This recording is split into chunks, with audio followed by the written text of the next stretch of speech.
ముఖ్యమంత్రి అయిన తర్వాత జగన్ ఇచ్చిన హామీలన్నీ పూర్తిగా అమలు చేశాడని మీరు అనుకుంటున్నారా? ఎక్కడ చేశాడు నా హామీలైనా ఆయన ముస్లింస్లకు దుల్ఖాన్ పథకం ఇస్తా అని చెప్పి ₹1,00,000 చెప్పాడు. దుల్ఖాన్ పథకం ₹1,00,000 ఇచ్చింది లేదు, చేసింది లేదు. వాళ్ళ ఓట్లతో ఈరోజు సీఎంగా ఆయన వాళ్ళ పాత్ర కూడా ముస్లిం పాత్ర కూడా సుమారుగా చాలా ఉంది. ఆయన వాళ్ళ ఓట్లతో ఈరోజు ఆయన గెలిచి వాళ్ళకు ముస్లింలకు దుల్ఖాన్ పథకం ఇస్తా అని చెప్పేసి ఇంతవరకు ఆ దుల్ఖాన్ పథకం కూడా ఇలే. దాని మళ్ళీ లాస్ట్ పొజిషన్లో ఈ మూమెంట్లోకి వచ్చేసి 10th క్లాస్ అర్హత ఉంటే దుల్ఖాన్ పథకం ఇస్తా అని చెప్పేసి చాలామంది ముస్లిం యువతలలో పేదవాళ్ళు చాలా మంది ఉన్నారు. వాళ్ళు చదువుకునే పొజిషన్లలో కూడా లేరు. అటువంటి వాళ్ళకు దుల్ఖాన్ పథకంకు 10th క్లాస్ అర్హత ఇట్లా పెట్టి ఇట్లా చేశారు. ముందు గత ప్రభుత్వంలో తెలుగుదేశం ప్రభుత్వంలో ప్రతి ఒక్కరికి దుల్ఖాన్ పథకం కింద ఈ పథకం 50,000 డబ్బులు అప్పుడు అందుతానింది. అసలుకి వాళ్ళ ఓట్లతో ఈ జగన్మోహన్ రెడ్డి ఓట్లు వేయించుకొని సీఎంగా గెలిచి కూడా వాళ్ళకి అసలుకు ఆ దుల్ఖాన్ పథకం అనేది కూడా వదలలేదు. పథకాలలో అంత ఘోరంగా ఉంది.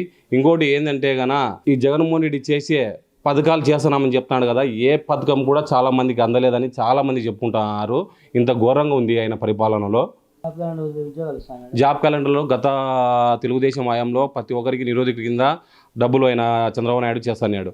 ఈ ఈ ప్రభుత్వంలో వృత్తి లేదు, మళ్ళీ వచ్చేసి జాబ్ లేదు, ఏమీ లేకోకుండా ఇంత ఘోరమైన ప్రభుత్వం ఇంతవరకు ఎక్కడ చూడలేదు. జగన్మోహన్ రెడ్డి ఏ పథకాలు కూడా అసలుకు చేయడం లేదు. ఇప్పుడు కూడా వేంపల్ల పరిస్థితి ఎట్లుందంటే గత 4 సంవత్సరాల నుంచి చేయకుండా అభివృద్ధి లాస్ట్ మూమెంట్లోకి వచ్చేసి ఈ రోడ్లు అంట, ఈ బిల్డింగ్లు పలగొట్టడం అంట, సంవత్సరానికి ఒకసారి సంక్రాంతి పండుగ వచ్చేది. వాళ్ళకి వ్యాపారాలు లేకోకుండా చాలా రోడ్ల మీద ఇబ్బందులు పడుతున్నారు. అంత ఘోరంగా వేంపల్ల పరిస్థితి, రాష్ట్ర పరిస్థితి కూడా రోడ్ల పరిస్థితి అంత ఘోరంగా ఉంది. ఏదైనా ఒక అంబులెన్స్ రావాలన్నా కూడా టయానికి రాక వాళ్ళ ప్రాణాలు గాల్లోనే పోతున్నాయి. ఈ టయానికి అంబులెన్స్ రావడం లేదు. వాళ్ళకు అది ఏదైనా ఆరోగ్యశ్రీ వారిని ఆరోగ్యశ్రీ దించడం లేదు. ప్లస్ ఇలా ప్రాణాలు అంబులెన్స్లోనే గాల్లోనే ఇట్టపోతున్నాయి ఈ రోడ్లు సరిగా లేక.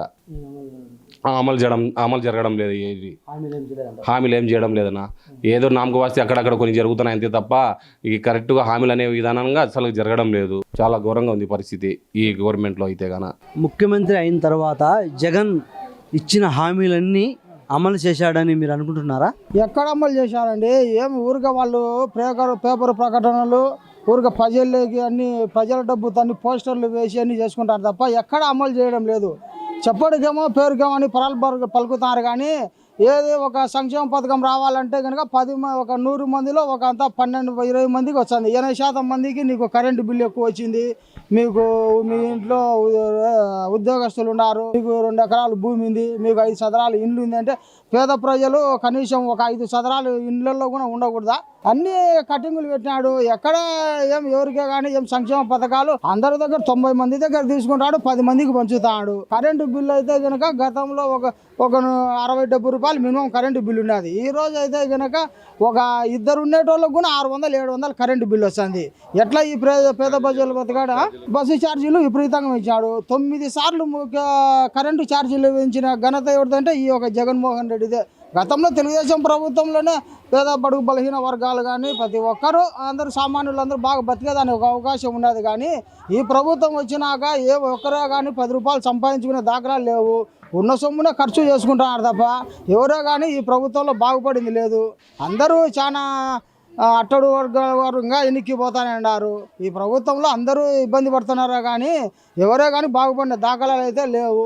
మీ నియోజకవర్గ ఎమ్మెల్యే ప్రజల దగ్గరకు వచ్చి సమస్యలు అడిగి తెలుసుకుంటున్నారా? ఎక్కడండి ఈ వాలంటరీ వ్యవస్థను పెట్టినప్పటి నుంచి ఏ ఎమ్మెల్యే ఏ ఎమ్మెల్సీ కానీ ఎవరో కానీ ప్రజల దగ్గరకు వచ్చి చేసేటోళ్ళు ఎవరు లేరు. ఏమన్నా అంటే కనుక అక్కడనే చూసుకోపో అంటారు కానీ ఎవరు ఎమ్మెల్యే ఎవరు ఎమ్మెల్సీ అనే కొంతమందికే తెలుస్తుంది కానీ కొంతమందికి అయితే ఎవరు ఎమ్మెల్యే అనేది కూడా తెలియడంలే. ప్రజల్లోకి వచ్చే అవకాశమే లేదు కదా. వాళ్ళు ఏమున్నా కానీ అన్ని ఇక్కడనే చేసి చూచారు.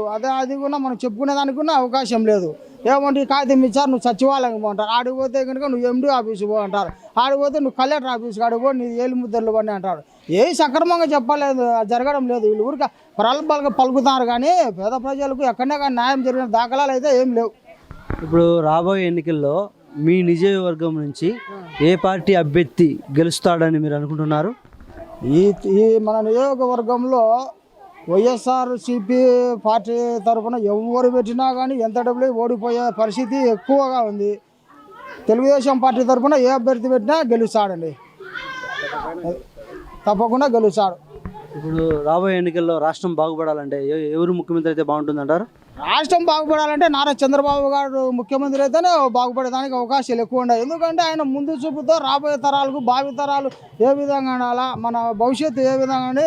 గతం మనం చూసాం హైదరాబాద్ ఎంత డెవలప్ జరిగింది, ఎంత అభివృద్ధి జరిగిందంటే అది ఒక చంద్రబాబు నాయుడు గారి గొప్పతనం. అదేవిధంగా మన ఇక్కడ కూడా మన రాష్ట్రంలో కూడా ఇప్పుడు రెండోసారి కూడా మనం చంద్రబాబు నాయుడు గారిని గెలిపించుకొని ఉంటే కనుక మన భావి తరాలు మన పిల్లలకు కూడా బాగుండేది. ఏమంటే కర్మ బట్టి ప్రజలందరూ ఆ రోజు ఏమరపాటుతనన్నా వయసు ఒక్క ఛాన్స్ అని చెప్పి ప్రజలందరూ మోసపోయి వైఎస్ఆర్సీపీని గెలిపించారు. కానీ లేదంటే కనుక తెలుగుదేశం పార్టీ కన్నా ఇప్పుడు మళ్ళీ చంద్రబాబు నాయుడు గతంలో ముఖ్యమంత్రిగా 2 సార్లు ఆయన కానీ ఇప్పుడు ఉంటే అమరావతి అభివృద్ధి జరిగేది, పోలవరం పూర్తయ్యేది, యువకులు ఉద్యోగస్తులు వచ్చే ఉద్యోగాలు జరిగేటి. ఎక్కడనే కానీ యువకులు కూడా ఉద్యోగాలు లేక చాలా నిరుద్యోగాలందరూ పెరిగిపోయి ఏం చేయాలో దిక్కుదోని స్థితిలో కూడా ఉన్నారు.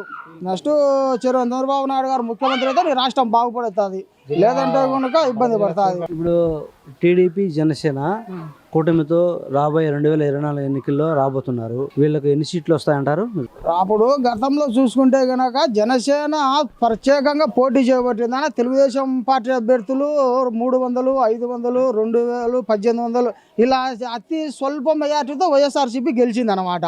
ఇప్పుడు ఈ రెండు పార్టీలు పొత్తు కుదరడం కూడా చాలా శుభసూచకం. ఎందుకంటే అన్యాయస్తులు అక్రమార్కులు గద్దెనెక్కి ఏలకోకుండా ఇది ఒక మంచి సంకేతం అన్నమాట. ఎందుకంటే వీళ్ళిద్దరికి జనసేన టీడీపీ గిన పొత్తులో గినక ఉంటే గినక ఈ గతంలో 2000, 1800 అట్లా తక్కువ మెజార్టీతో స్వల్ప మెజార్టీతో గద్దెనెక్కారు కదా. ఇప్పుడు అలాంటి అవకాశం లేకుండా ఉంటుంది. వీళ్ళిద్దరికి వస్తే గినక మాకు తెలిసి 150కి తక్కువ రాకోకుండా 160 నుంచి తగ్గకుండా రెండు పార్టీలకు పొత్తులో వస్తాయని మేము అనుకుంటున్నాం.